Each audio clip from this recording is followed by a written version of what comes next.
Good morning. It is October 14th. Today is Monday Morning Manifesting. I'm Kelly Walker, the Queen of Manifesting, and welcome to the Queendom.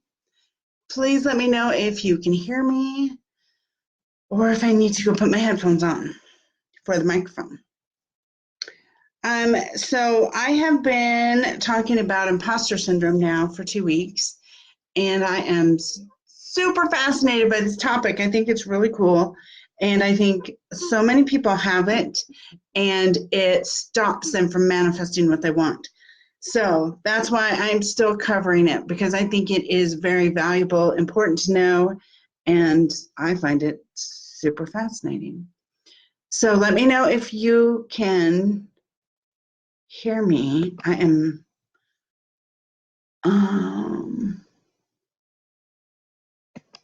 oh good, you got okay.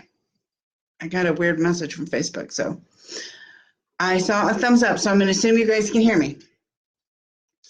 All right, so today's topic is it's actually from a book called The Secret Thoughts of Successful Women: Why Capable People Suffer from the Imposter Syndrome and How to Thrive in Spite of It. And her name is Valerie Young, and she has studied imposter syndrome for decades. So she's got a really interesting take on it, where she has found 5 different types of imposter syndrome. So your imposter syndrome might not look like mine. You might have a different kind. You might have multiples, which might be really hard to overcome. So hopefully you've only got one type. So let me tell you again what it is, what imposter syndrome is. And I'm not seeing any comments, so I hope you guys are seeing this. My Facebook's been super weird today, and it thought that I got hacked today, so I'm not sure what's going on with Facebook. So hopefully you can all see this. So again, imposter syndrome is a consistent, persistent belief that you are inadequate and incompetent and a failure, despite evidence that shows you are skilled and successful. So even though you have wins, you still feel like a loser. And no matter what people say, you don't believe them. I'm going to check my Facebook on here and see if you're giving me any comments, because I don't want to ignore comments if you're talking to me, but they're not showing up on my laptop. So one sec, let me just see if it's going to show up.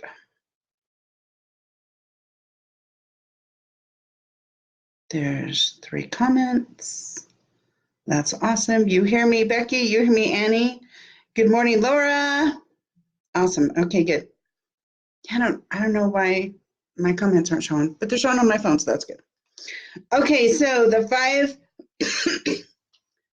5 types of imposter syndrome. I love this. She says, in short, it's a hot mess of harmfulness. Boy, howdy, that's so true. So if you have imposter syndrome, you're not going to live your dreams.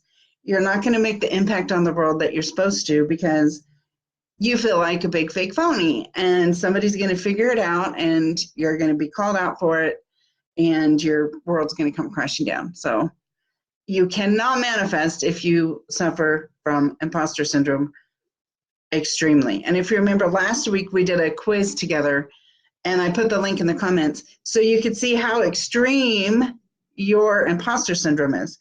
And so if you were under 60, it was manageable. If it was over 60, then, you probably should do something about it. So here is the first type.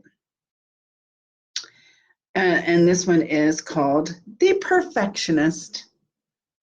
And I'm just going to read you what she says. This is really good. Remember, this is Valerie Young. And her book is called The Secret Thoughts of Successful Women. Perfectionism and imposter syndrome often go hand in hand. Think about it. Perfectionists set excessively high goals from themselves, and when they fail to reach a goal, they experience major self-doubt and worry about measure up. Oh my gosh, it's like she climbed into my brain and described me. I am so this type. So the first type is totally me. So whether you realize it or not, you can also be control freaks. Yeah, I'm totally a control freak. Feeling like if you want something done right, you have to do it themselves. Oh my gosh. Seriously, this is me 100%. So here are some questions to see if you are the perfectionist type. Have you ever been accused of being a micromanager? Do you have great difficulty delegating? Even when you're able to do so, do you feel frustrated and disappointed in the results after you delegated? When you miss the insanely high mark on something, do you accuse yourself of not being cut out for your job and ruminate on it for days? Yeah. Do you feel like your work must be 100% perfect 100% of the time? Oh my gosh. You guys, can you relate? How many of you are perfectionist type? Imposter syndrome. Brett, raise your hand. I'll go back and look on my phone and see who's raising your hand. So raise your hand if you are this type. Laura, those are all a big fat yes. You know, it's really funny. I went to a speaking training thing this weekend. I don't remember what it was called, but it's really fun. It's by Speak Up, the professional speakers. I don't remember what it's called. The place where I won that first contest by Bobby Glenn James. It's his thing. So I went to this and we had to do a trust fall. I was like, why are we doing a trust fall at a speaking thing? But I was super triggered, you guys, because I have control issues. And so I had to let go of control, fall backwards, and let these people catch me. Holy cow, I screamed bloody murder. And I cried. Before I did it, I stood there crying because I was too scared to let go of control and fall backwards. So, wow, I have serious control issues. And I know that. I already knew that. But it was interesting to see them demonstrated so drastically. All right, so if you are a perfectionist, can you guys hear my cat? She's so loud. She's licking herself vigorously. I don't know why it's so loud. She's weird. Okay, so here are some tips for the perfectionist type. So this type of imposter syndrome person, for them, success is rarely satisfying because they always think they could have done better. Yep. But that's not productive and it's not healthy. So owning and celebrating your achievements is essential for the perfectionist type. If you want to avoid burnout in your job, find contentment and cultivate self-confidence, you need to point out, own, and celebrate your achievements. And I know that can be rough. I have this, what's it called? A success tracker where every day I'm supposed to write down successes on this piece of paper. And that's hard because I'm like, well, I didn't do that one perfectly. So can I write it down legitimately? So yeah, practice owning your wins instead of only owning your fails, okay? Also, learn to take your mistakes in stride, viewing them as a natural part of the process. And you know, I've told you guys before that there really is no failure as long as you learn a lesson.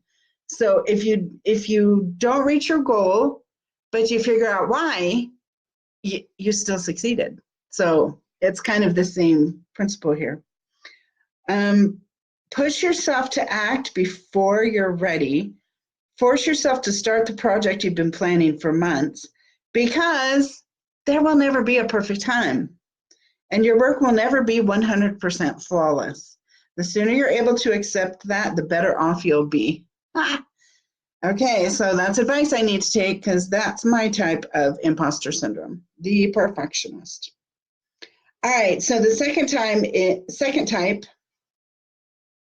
I know right now it's mostly women on.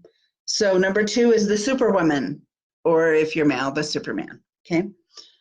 So people that have the superwoman version of imposter syndrome, I'm just going to read this part again. Since people who experience this phenomenon are convinced they're phonies amongst real deal colleagues, they often push themselves to work harder and harder to measure up. But this is just a false cover-up for their insecurities. And the work overload may harm not only their own mental health, but also their relationships with others, especially family. If they're always working and never go home, that's definitely going to affect their family. So are you the superwoman type of imposter? Let's see. See what you answer these questions with. Do you stay later at the office than the rest of your team, even past the point that you've completed that day's necessary work? Do you get stressed when you're not working and find downtime completely wasteful? I have that too. Oops. Have you left your hobbies and passions fall by the wayside, sacrificed to your work? So do you have fun still, or do you just work all the time? Do you feel like you haven't truly earned your title despite numerous degrees and achievements? So you feel pressed to work harder and longer than those around you to prove your worth? So are you a workaholic? Workaholics are very often imposters, feeling like they're imposters. So this type of imposter is actually addicted to the validation that comes from working, not the work itself. Ooh, that's super interesting.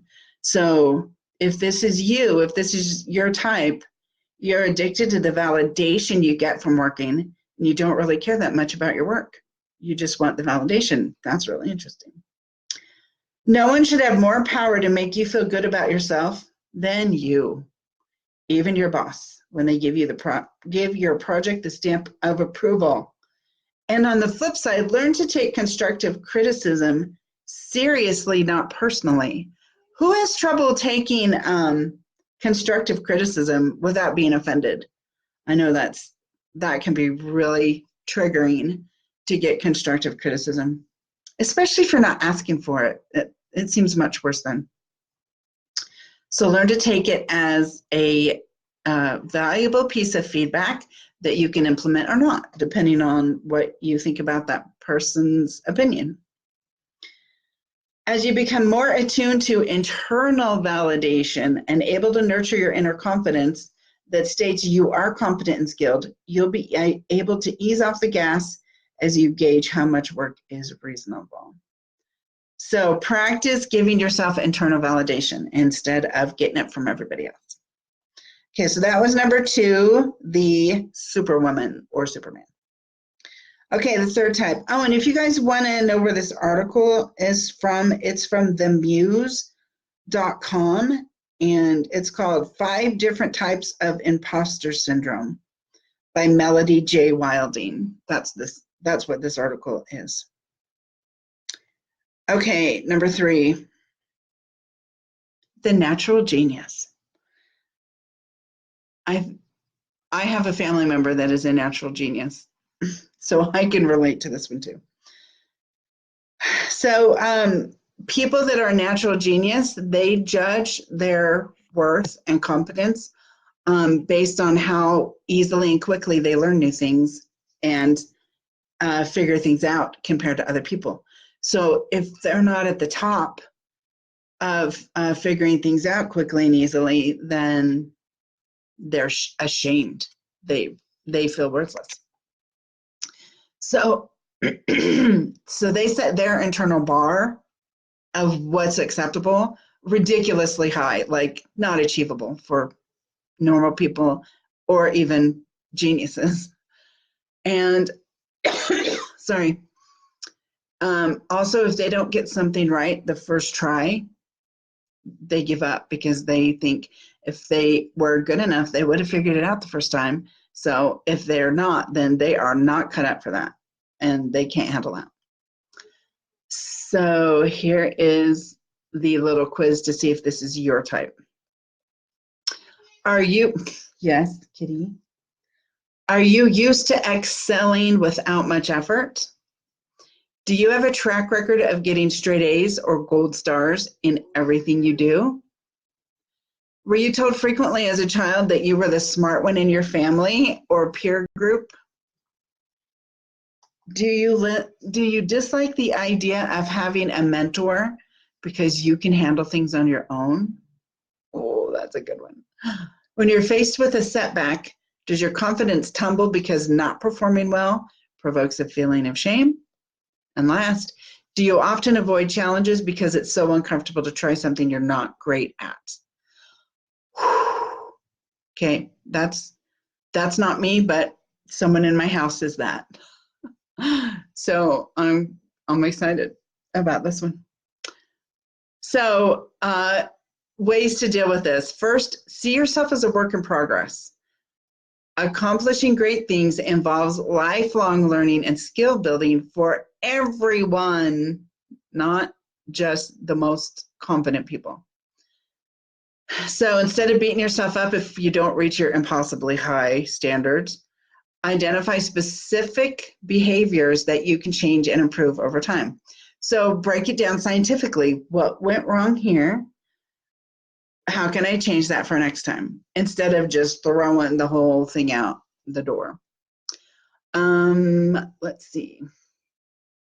Oh, here's a good example. If you want to be better in the office, it's more productive to focus on honing your presentation skills than swearing off speaking up in meetings ever as something you're just not good at. So pick something small and work on it. Okay, that was the natural genius. All right, so number 4 is the soloist. So if you are a soloist, you can't ask for help ever. You've got to do it by yourself or else. If you get help with something, that cancels out your achievement.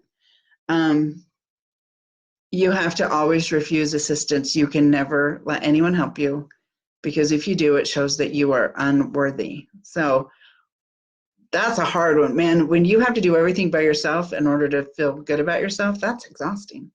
So let's see if this is you. There's 3 questions. Do you firmly feel that you need to accomplish things on your own? Does it sound like you to say, I don't need anyone's help? And do you frame your requests in terms of the requirements of the project rather than your needs as a person? Oh, that's a good question. So when you ask for something, you talk about the requirements of the thing you need help with instead of saying, I need help with this. That's a good question. So the soloists learn to delegate. That's kind of like the second one we talked about. If you have, hold on, let me scroll back. Superwoman? No, the first one, the perfectionist. So the soloist is a lot like the perfectionist. If you have to ask for help, you're a failure. So practice delegating, practice sharing little tiny parts of your project with other people so you get used to it. And give yourself a break. Oh my gosh, take a vacation. All right, the last one is the expert. So, oh my gosh, I so know somebody that does this. Experts measure their competence based on what and how much they know or can do. Believing they'll never know enough, they fear being exposed as inexperienced or unknowledgeable. Oh. All right, so here are the questions to see if this is you. Do you shy away from applying to job postings unless you meet every single educational requirement? Are you constantly seeking out trainings or certifications because you think you need to improve your skills in order to succeed, no matter how many skills you've already got perfected? Even if you've been in your role for some time, can you relate to feeling like you still don't know enough? I see this a lot with people that want to be coaches, you guys. Do you shudder when someone says you're an expert? Oh, that's a good question. Okay, so while it's true there's always more to learn, striving to bulk up your skill set can help you make strides professionally and keep you competitive. But when you take it too far, the tendency to always be training, always be trying to learn more, can actually turn into procrastination. So is your desire to learn more really because you literally need to learn more? Or is it because you're scared to move forward and you're procrastinating?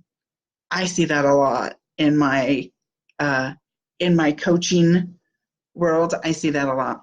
That's pretty common. So what they say to do is start practicing. This is a weird phrase, just in time learning. So don't acquire a skill until you need it. Don't hoard knowledge and training. Just do what you're doing now. And when you need to learn a new skill, then go learn that new skill. Don't spend all your time learning all the skills. I think that's really good advice. Oh,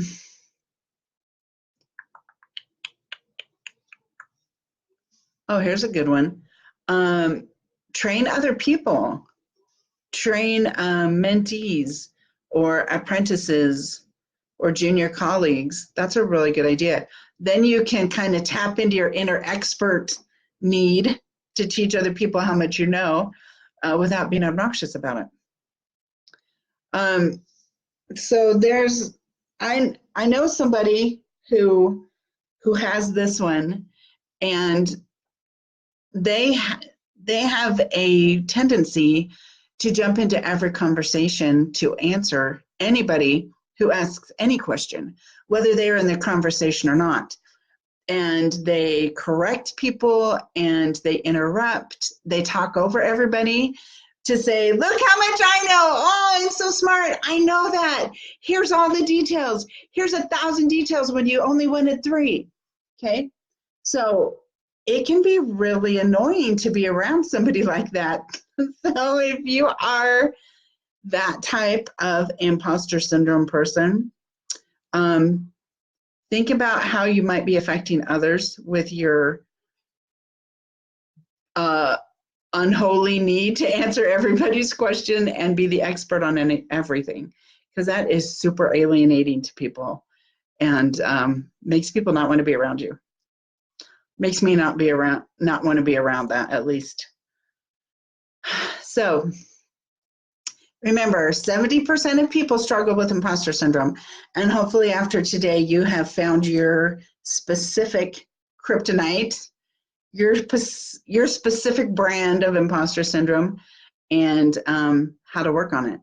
Because if you want to manifest a world-changing mission, which I think most of you do, right? Don't most of you feel like you need to change the world in some way?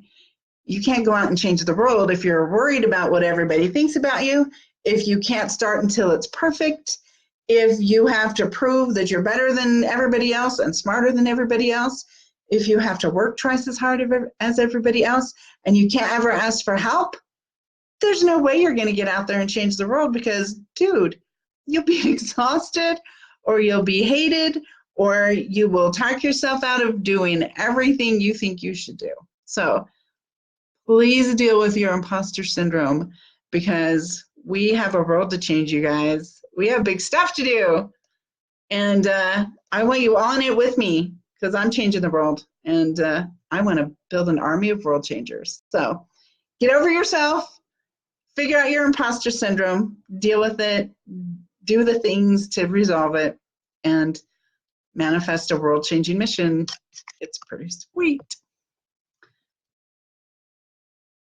Whoops, I accidentally hit end. I didn't mean to. So it is 7 minutes till I'm done. Sorry I was late today. If you saw my post earlier, you might know why I was late.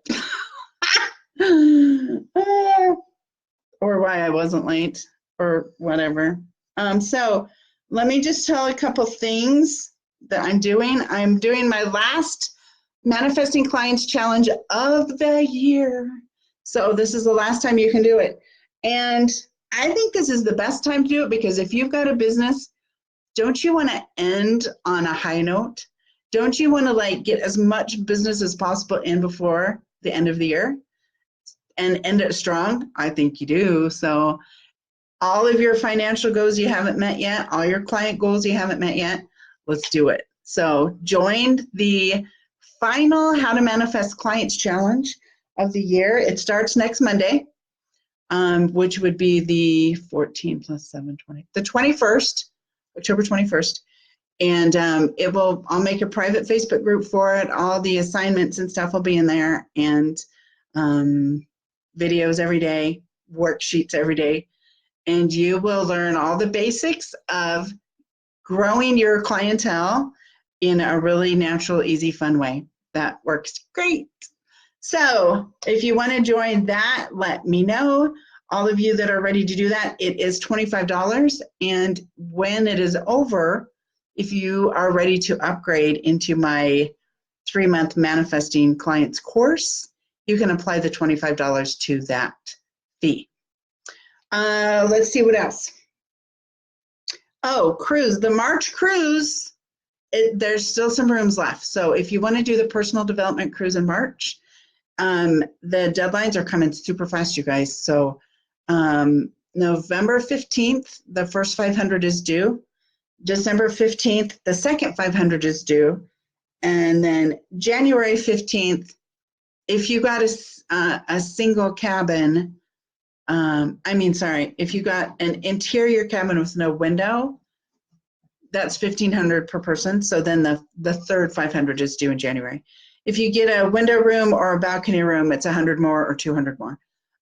So it's going fast. So get signed up quick if you want that. If you are an awesome business person who is ready to take your stuff to a new level, then check out my 6-month program. It's private coaching, just you and me. We meet every week for 6 months, and it includes the cruise. The cruise is included in that price. So for all of you ready to really step it up a notch, let's talk about that, okay? And I do take payment plans. So anything else I want to talk about? Please subscribe to my YouTube channel. I'll drop a link in that again. And let me know, all of you that are ready to do the next and final of the year Manifesting Clients 5-Day Challenge. And I think that's it. Pretty sure. Oh, if you wanted to be in the swag bags for any of the upcoming cruises, December I still have some swag bag spots left. March is totally open still. And it's about 32 people-ish. December's more, it's 36 people. So you just pay the sponsorship fee, and then you can put whatever cute thing in the swag bag you want with your contact information. So let me know, all of you that are wanting to do a swag bag. And if you want to do it for December, you need to be quick because I'm going to speak in London. I'm leaving November 19th. So I need all the swag bag stuff in and ready to go before I leave, because when I get back, I'm turning right around and getting on a plane and going to the December cruise. So be quick if you want to be in the swag bag. And I think that's it. All right, so message me if you have any questions. Oh, I started a new keto group for people that want to do keto with me. So it's called Keeping It Keto with Kelly. You know I love alliterations. So comment if you want to get into that group and do keto with me.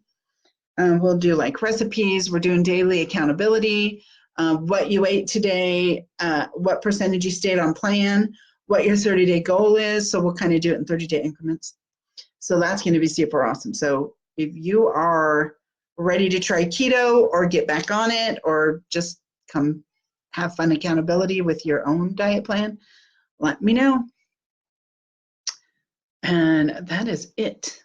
Thanks for watching. I've got a call at 10:15, so I'm going to go. You guys are awesome. I love you all, and I will see you later. Okay.